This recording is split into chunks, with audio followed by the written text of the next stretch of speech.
আমার প্রিয়জনেরা, প্রভু যীশু খ্রিস্টের নামে আপনাদের আন্তরিক শুভেচ্ছা জানাই। আজকের দিনেও প্রভু যীশু খ্রিস্ট আপনাদের আশীর্বাদ করুন। হয়তো এমন কোনো বিষয় আপনাকে কষ্ট দিচ্ছে এবং যার কারণে মনে হচ্ছে যেন আপনি অন্ধকারে আছেন।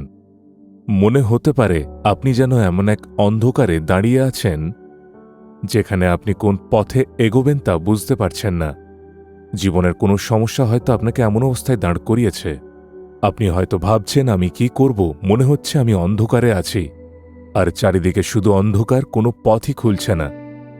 এই সমস্যার সমাধান কি? এই প্রয়োজন নিয়ে আমি কোথায় যাব? অনেকে যেমন বলে, আমার চোখ বেঁধে যেন জঙ্গলের মাঝখানে ফেলা হয়েছে। আপনার চোখ বেঁধে দিলে চারপাশে অন্ধকারই দেখবেন। আপনিও কি দুঃখের সঙ্গে বলছেন, চারিদিকে শুধু অন্ধকার, কিছুই দেখতে পাচ্ছি না? হয়তো এর পিছনে একটি কারণ রয়েছে। সেটি কি? চলুন ঈশ্বরের বাক্য দেখি। প্রথম যোহন তার 2 অধ্যায় 10 পদে লেখা আছে যে আপন ভ্রাতাকে প্রেম করে সে জ্যোতিতে থাকে। হ্যাঁ, যে তার ভাইকে ভালোবাসে সে আলোতেই বাস করে। এর আগের পদে বলা হয়েছে, যে বলে আমি জ্যোতিতে আছি আর আপন ভ্রাতাকে ঘৃণা করে সে এখনও অন্ধকারে রহিয়াছে। এখানে অন্ধকার বলতে বিদ্যুৎ চলে গেলে যে অন্ধকার হয় তা বোঝানো হয়নি। এখানে বোঝানো হয়েছে আমাদের জীবনের সেই অন্ধকারকে। যে তার ভাইকে ঘৃণা করে সে অন্ধকারে থাকে, আর যে তার ভাইকে ভালোবাসে সে আলোতে থাকে। যখন আলো আসে তখন আনন্দ, সাহস আসে, কারণ আমরা বুঝতে পারি কোন পথে চলতে হবে।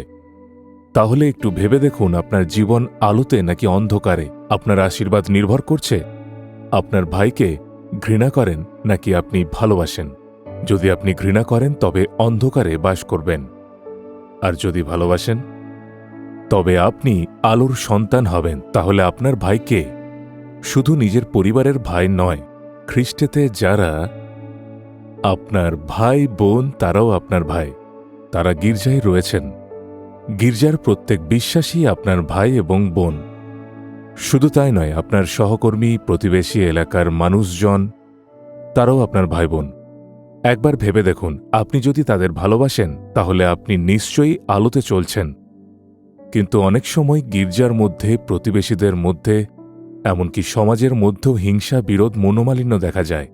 আপনি হয়তো বলছেন, আমি তাকে পছন্দ করি না, ও ঠিক মানুষ নয়। হয়তো আপনি তাদের দুর্বলতার দিকে তাকিয়ে ঘৃণা করছেন, তাদের ভালোবাসা দেখাচ্ছেন না। কিন্তু প্রভু বলছেন, আমার সন্তান, তুমি অন্ধকারে দাঁড়িয়ে আছো, তার প্রভাব তোমার জীবনের উপর পড়বে। তুমি বুঝতে পারবে না সামনে কি হবে, কি করবে, কোথায় যাবে, কিছুই বুঝতে পারবে না। অন্ধকার তোমাকে ঘিরে ফেলবে। তাই আলোতে চলে এসো। যখন তুমি আলোতে আসবে তখন দুপুরের আলোর মতো তুমি সবকিছু পরিষ্কার দেখতে পাবে, আনন্দের সঙ্গে এগিয়ে যেতে পারবে। তাহলে আলোতে আসতে হবে কিভাবে? সবাইকে ভালোবাসুন। কেন তাদের আপনি ঘৃণা করছেন? তাদের মধ্যে কি সত্যি কোনো ভালো গুণ নেই? সেগুলো আপনি দেখুন।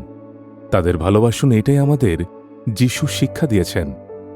আপনার হৃদয় যদি ঘৃণা থাকে তাহলে তার প্রভাব আপনার জীবনেই পড়বে। অন্ধকার আপনাকে ঘিরে ধরবে, আর হৃদয়ে ভালোবাসা থাকলে আলো ঘিরে রাখবে। তাই নিজেকে সংশোধন করে আজ প্রভুকে বলুন, প্রভু, আমি যেন সকলকে ভালোবাসতে পারি, কাউকে ঘৃণা না করি, কারো নিন্দা, দোষারোপ বা পরনিন্দা না করি। সকলকে ভালোবাসতে সাহায্য করো। আমি যেন তাদের ভালো গুণ ও সুন্দর চরিত্র দেখতে শিখি। সেই জন্য আমি যেন তাদের সম্মান করি এবং ভালোবাসি। হে প্রভু যীশু, আজ থেকে আমার হৃদয়ে এই পরিবর্তন এনে দাও। এভাবেই প্রার্থনা করুন। তখন আপনি আপনার জীবনে এক আশীর্বাদপূর্ণ পরিবর্তন দেখতে পাবেন। কারণ ক্রুশের উপর প্রভু যীশু আমাদের এটাই শিখিয়েছেন। যারা তাকে ঘৃণা করেছিল তিনি কি তাদেরও ভালোবাসেননি? যারা তাকে অপমান করেছিল তাদেরও তিনি ক্ষমা করেছিলেন। তাই আজ যিশুকে বলুন, প্রভু, আমাকে আমার ভাই বোনদের ভালোবাসতে শেখাও। আমি যেন কারো বিরুদ্ধে ঘৃণা, তিক্ততা, দোষারোপ বা অভিযোগ পুষে না রাখি। আমার স্বভাব ও চরিত্র পরিবর্তন করো, যেন আমি সকলের প্রতি স্নেহশীল ও প্রেমপূর্ণ হই, যেন সবাইকে নিজের ভাই বোনের মতো ভালোবাসি। তাই আজ আমি নিজেকে তোমার কাছে সমর্পণ করছি। আমার জীবনের অন্ধকারকে আলোতে পরিবর্তন করার জন্য তোমাকে ধন্যবাদ, ধন্যবাদ। আমি বিশ্বাস করি আজ আমি তোমার আলো এবং পথ নির্দেশ লাভ করব। আমি এই প্রার্থনা যীশু খ্রিস্টের নামে করছি, শ্রবণ ও গ্রাহ্য করো। Amen, amen.